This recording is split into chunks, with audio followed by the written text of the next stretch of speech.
What up, boys, and welcome back to yet another 9.2 gold farming video. So in today's video, we're looking at herbalism and mining, and there's a lot of tips and tricks in this video that will make it easier for you to yield a higher gold per hour. We're going to go through all of them, but firstly, I do want to mention that you guys can still grab the 0 to 10 million gold guide. It's an in-depth, step-by-step gold guide that I've been working on for over a year now. So whenever something new comes out, like patch 9.2 or a new expansion comes out, I'm updating the gold guide, so it's always going to be relevant to the current content. And it's very little like RNG, like spin the wheel kind of shit. This is very steady gold farms that will help you from the start until the end of going from 0 to 10 million gold. So make sure you use code Shadowlands if you are interested, and you will get it for 50% off. And it's linked down below in the description, but also the pinned comments. So I've been uploading a couple of videos already on 9.2, and if you guys want to stay tuned on all of the updates, make sure you subscribe to the channel, and you will be notified whenever I upload a video. So the route is relatively easy, but first I want to tell you guys about a couple of things that will make it easier. So you obviously want to get Shadowlands Gathering on your gloves because it's just going to increase the speed when you pick up the flowers or you mine. And there's a lot of mobs in the area, so this one is pretty much a must. That's it for items though. Like, a lot of people are doing this on Vengeance Demon Hunters because they're tank specs, so they can't be dazed.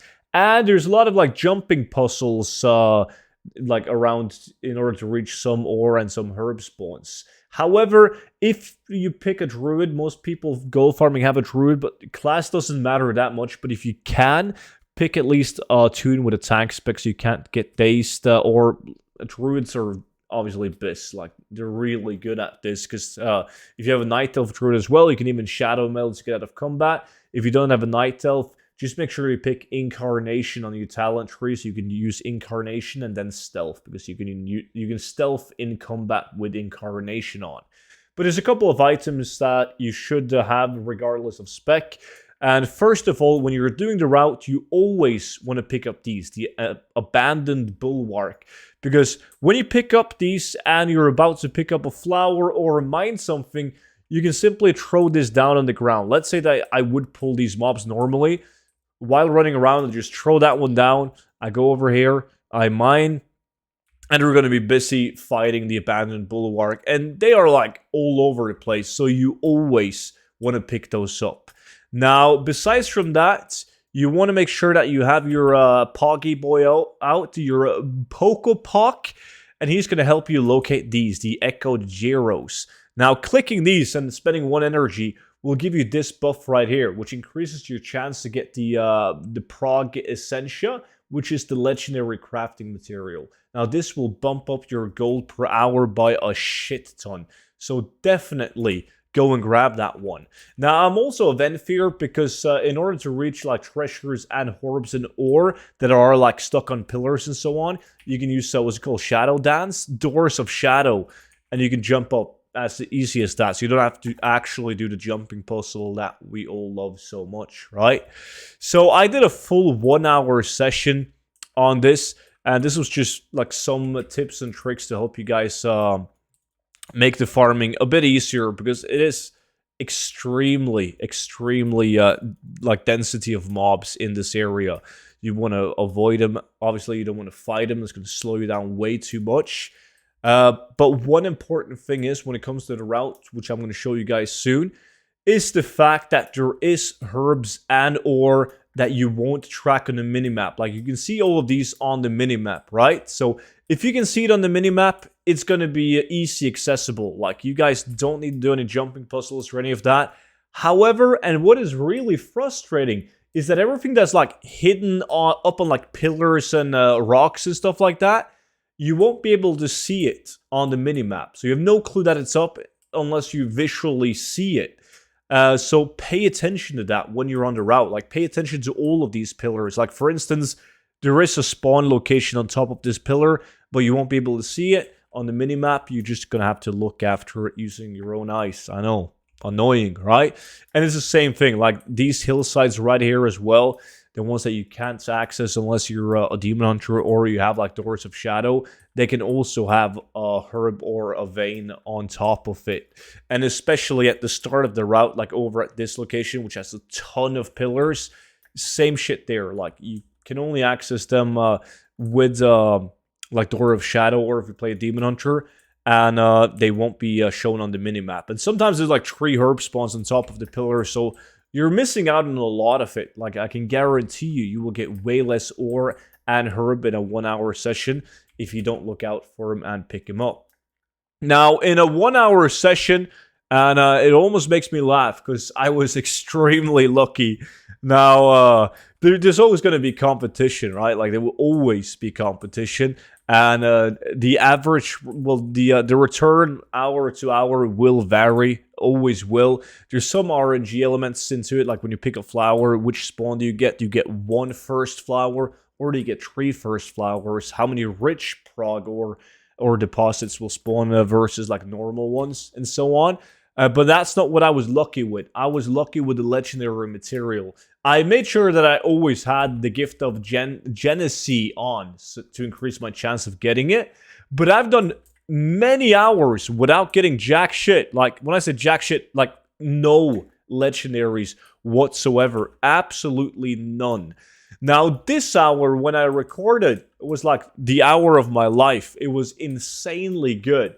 So, the route first, before we take a look at the results, the route, you guys can see it just based off my gather mate where I run, right? I just follow the riverside or the bedrock right here around the mountain. All these like hillsides right here, you definitely want to check all of those out.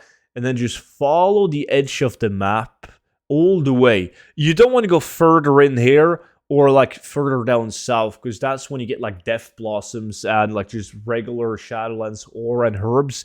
So just stay within this area and you can't do much wrong. Like, you really can't. You're gonna notice there's close to no spawns in this middle area.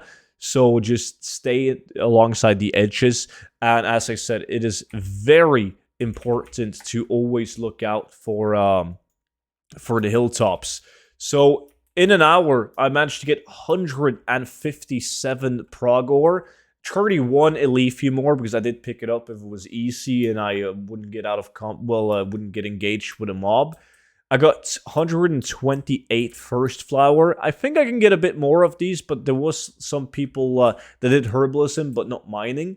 And then I got 71 nightshade as well. But then I got 5 prog essentia, right? So that's going to bump up my gold per hour drastically. Like, there's 40,000 gold in just regular ore and herbs.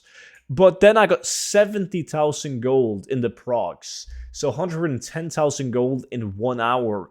Now, even if you just outrule these and you'd be like, okay, students, so it was a 40,000 gold per hour. That is with the current prices. Like, this is actually dog shit. And I don't mean the gold per hour. I mean, like, the amount of mats that you get in 1 hour is completely dog shit. I can almost guarantee you that Blizzard will up the spawn rates or the amount of ore and herbs you get from doing herb and mining, and probably also skinning, because it's just way too low. Like, these are going to be extremely expensive as soon as people can actually craft rank 7. So, like, don't mind the amount of mats you're getting right now. They will definitely increase the like how often they would drop, how many you will get. And if they don't, it's going to be a goddamn gold mine. Like, you'll make so much gold on this, because the demand for rank 7 legendaries is and has always been absolutely insane.